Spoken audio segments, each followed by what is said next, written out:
What's up YouTube, Matthew Wolfstein speaking. Welcome to the debut video of my brand new series called Matthew's Movie Reviews, a show where I, your host, get to do exactly what I've always wanted to do. Review movies that I've seen that I think you as the audience watching should also check out.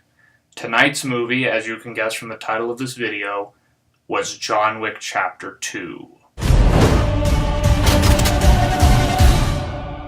Mr. Wick, do enjoy your party.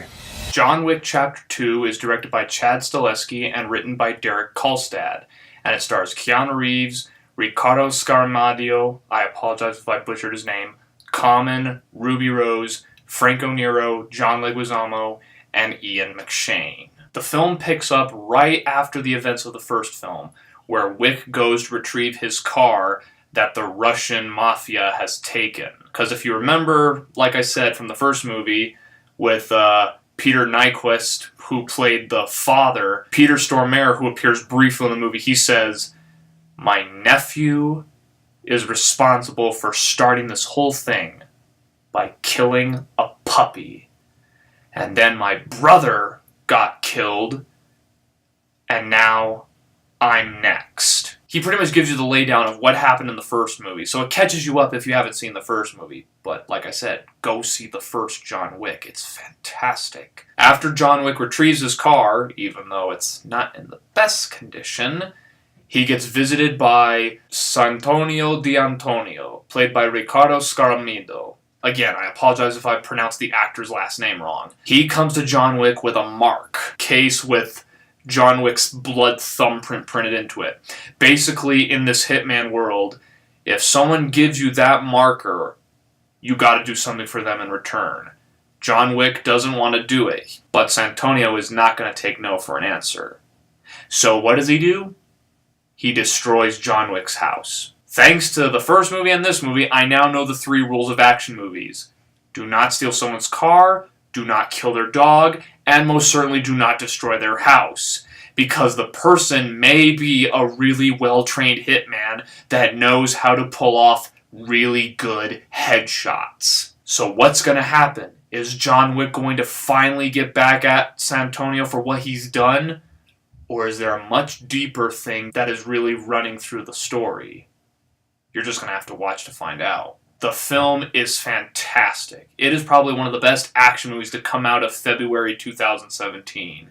Yeah, no joke. February 10th, 2017 was when John Wick Chapter 2 came out.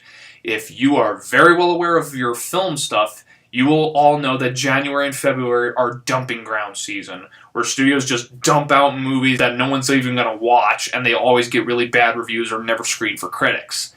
Thankfully, John Wick Chapter 2 pulled the same thing that Deadpool did back in February of 2016. Times they are changing, so I guess next January and February we might have good movies? I don't know. I mean, I don't want to jinx it and then get stuck with really bad movies. The film is pretty much action movie heaven.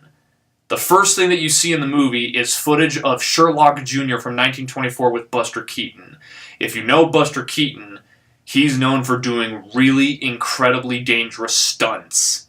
And this movie continues that tradition. It has some of the best stunt work I've ever seen in an action movie. And it's well shot, too. Almost on any occasion with action movies that I've seen lately, they always shake the camera, the actors are moving too much, and the editing is really choppy. But here, oh my gosh, it's a beauty to look at. This movie makes violence look beautiful. That sounded really bad. But I'm not joking. This movie has some of the best choreographed action sequences you will ever see.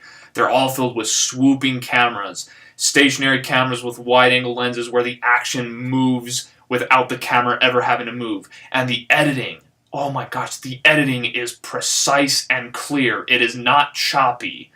Oh my gosh, I think Chad Stahelski and his team actually heard people say, we want action movies that actually don't look like crap.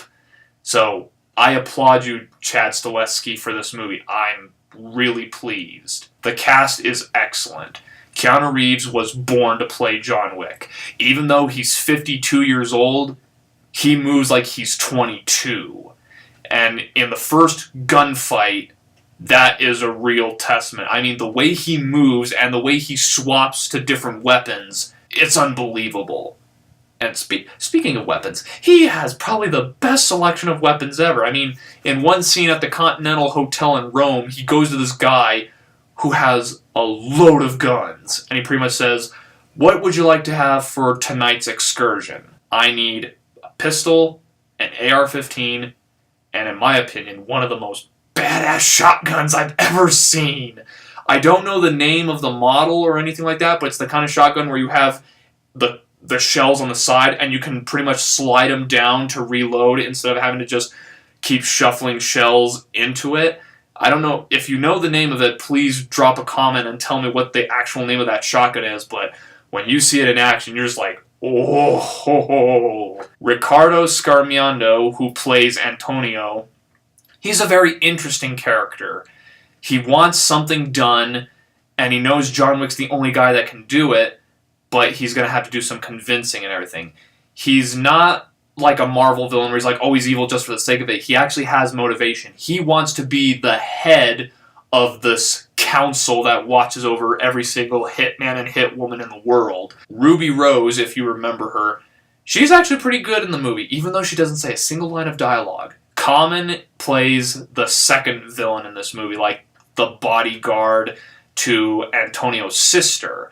And he's actually pretty good. I mean, in Terminator Salvation, he wasn't that bad. And some people say, oh, rappers becoming actors, that's not going to work out. But I think Common is the one guy that can actually pull it off really well. And he's good, especially that fight scene he has with Keanu Reeves outside where they tumble down 3 flights of stairs. It's insane.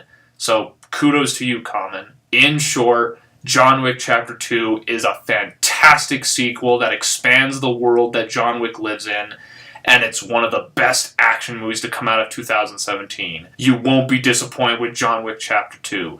I'm going to give John Wick Chapter 2 a solid 4 out of 4 stars.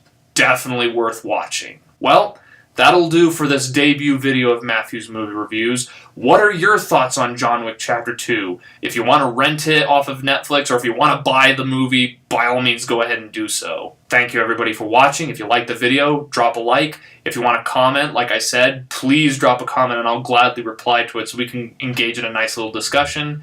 And as always, subscribe to see more content. Till next time, this is Matthew Wolfstein, and I will see you at the movies.